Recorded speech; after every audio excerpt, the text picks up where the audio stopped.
The best reason to attend a hackathon is definitely to learn. This is the university. This is the dynamic, real-time place to learn everything you need to know. This weekend has been a mad dash. It's like being on a roller coaster. I came here definitely want to win a prize, and second, I want to find some like-minded friends. It's a great way to learn new technology and meet impressive people. We come from different backgrounds.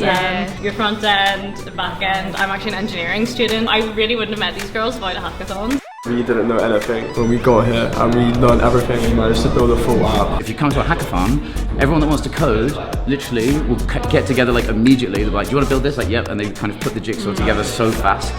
Question the status quo, not accepting boundaries and just questioning everything. Do whatever you want, have some fun. How do I feel? I feel tired, I feel exhausted. Yeah, I slept very well. Like sleeping on the floor, I think I might do that more. Exhausted.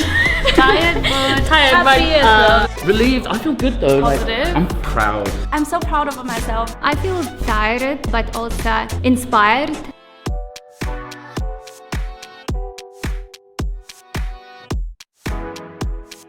I love meeting new developers and I love hacking.